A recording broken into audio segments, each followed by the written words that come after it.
Um, so in the screen, you will find Norse Corp. This is the company. You can type and say real-time visibility into global cyber attack. Okay.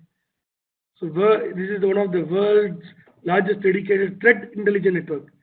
So it shows at this point of time where is the attack happening, and then click on Norse map. Then it should show you, what's happening. I think this is second.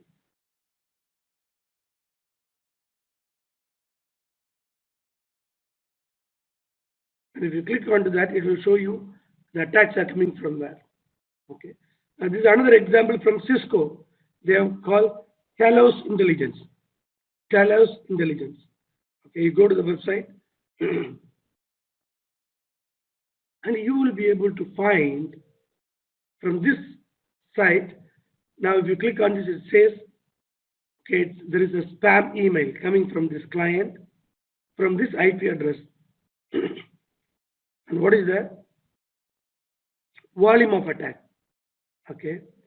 Then you click here, it says it's from this IP address. This is the host name, like Oracle Cloud. Volume, what type of email is coming, legitimate or not.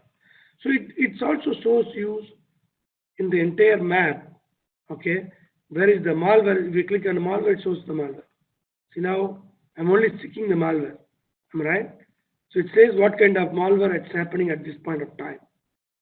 We go in US, in Africa, okay, this is happening in Zimbabwe, and this is happening in France, UK, it's in Europe, and this is happening in Australia and other countries. So you can go to the map and click and see at this point of time how the internet look like, with malwares, with spam, with legitimate email IDs. All those information you can get from the map. Okay. So there are certain sites, Talos Intelligence, I said, Norse Corp, or ThreatMed from FortiGuard. All of them will give you a picture.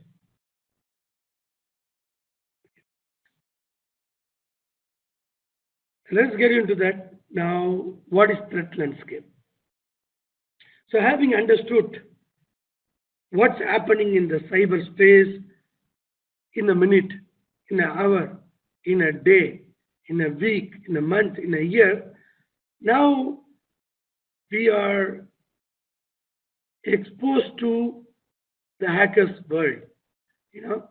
We know that by the moment I connect to internet, I have opened a door which is difficult to be guarded, which is difficult to be secured, which is difficult to be monitored all the time.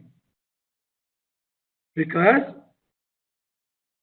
even though I have a latest antivirus, even though I have a latest firewall, still the hackers can get into my system through zero-day attack. Am I right? Zero-day attack is what? Something where the antivirus does not have a signature to detect and stop it. It doesn't know about that. So how it can block me? The firewall doesn't know that this attack exists, so it can block it. So these are the dangers we are living with the moment we are connected to the internet. So now, having said that, now let us understand what you mean by threat landscape. Okay. So threat landscape is same as the law enforcement. All right. You have a police department, you have judiciary department. What they do? They view threats, based on why you have done. What is the reason you have done? Are you knowledgeable enough Are you innocent? Are you a seasoned uh, thief? A seasoned crime a murderer? They will try to understand what is your knowledge about that. And third one is, how did you use the opportunity? Right? So this happens in any criminal case, in the police station, in the court. Okay. Same way, threat landscape is something similar to the law enforcement. They will understand, what is the motivation when any cyber threat happens, cyber attack happens. They will try to understand what is the motive behind this attack. Are they doing it just for fun? Like, I'm sitting in a home, I'm trying to access my father's PC. He locked the PC, he doesn't want to give me access, but I'm trying to find a way to access. Okay? Like students in a school or college try to access the file which is protected. So he's not doing intentionally, he just want to check whether I can access. Am I right? The other way is malicious, as a competitor trying to delay or disable a company's ability to reach the market. So you are launching a new product, and my intention is to make sure your product is not out to the market, and I will try to make sure that your services are denied. They call it as denial of service attack, DOS attack. So your services will not be available to the common people or to the customer. So that motivation here is different. I want to be a competitor. I want to bring down your business. That's one thing, which is a motivation. The second thing is about the knowledge, means. Am I right? Do they know about your network? They know a lot of books. They read, the hackers read a lot of books. They have a lot of free tools available in the internet at no cost. You go and search hacking tools in the Google. You will find n number of programs which hackers use to access other systems. So the knowledge, you don't have to be a programmer. You don't have to be a really hardcore hacker. You can be someone like a kid, try to download a program from the internet which is used for hacking, and use that program to hack into the system. So does it mean that the kid has the knowledge to develop the program? No.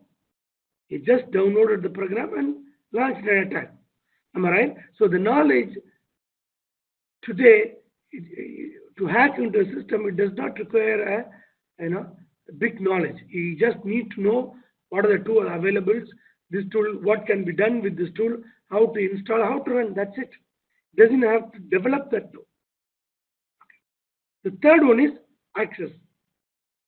Okay. So how he knows what ports is open in your network, which application you are using. For example, if you are using a CCTV for your home, to monitor that CCTV, you are installing an app in your mobile. Am I right?